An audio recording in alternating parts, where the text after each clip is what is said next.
सपना recording studio Rawatganj. देखो तावन के देवी तोता ओकर उड़ी उड़ी जाता। अच्छा हमार सोतरिया 10 गो से पटल देखी काहे तोहर दुखाता। शादी ना होई तोहर लड़का शरीफ से भूमि माल लाया लेके रहते तोहरे करीब से। चलो हटो। अरे सुनो अपनी तो गाँव में भी अच्छा गर्लफ्रेंड चौराहों पे भी मिल जाएगी। आपका क्या होगा ओ शहरी मैडम, आपका क्या होगा आपका क्या होगा बम्बैया मैडम, आपका क्या होगा। तू अपन देखा ना हमरा पीछे काहे पड़ल बा। अरे परे को तो पड़ी ना होगा बम्बैया मैडम, आपका क्या होगा।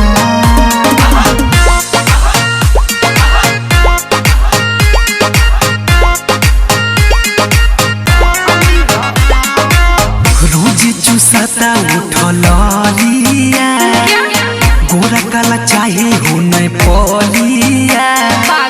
बेबी तोरे खड़े खड़े दोनों जोबन बड़े बड़े लोकता चोली पेन्हलू जलिया। मुंबई का फैशन टेंशन लेना बुझला, तेरे जैसे मजनू को पागल बनाना। अरे जा जइबू फेरा में परी मान मोरे बात हो, लग जाई कहियो बेबी तोहारे दांत हो। सुनो ना टेंशन नहीं है काहे अपनी तो गाँव में भी समझे गर्लफ्रेंड चौराहों पे भी मिल जाएगी। आपका क्या होगा ओ शहरी मैडम, आपका क्या होगा आपका क्या होगा बम्बैया मैडम, आपका क्या होगा।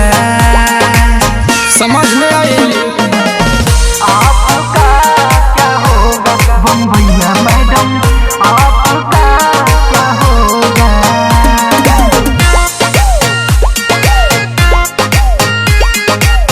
Music by Aman rock.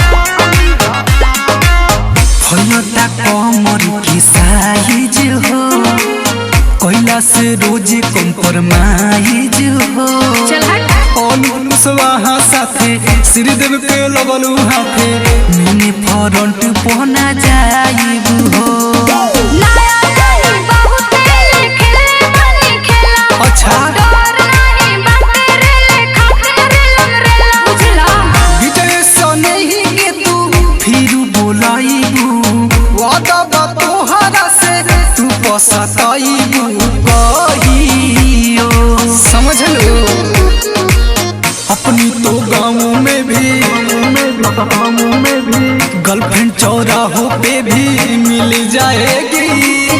आपका क्या होगा ओ इंग्लिश मैडम, आपका क्या होगा आपका क्या होगा बम्बैया मैडम, आपका क्या होगा। अरे समझो का होई।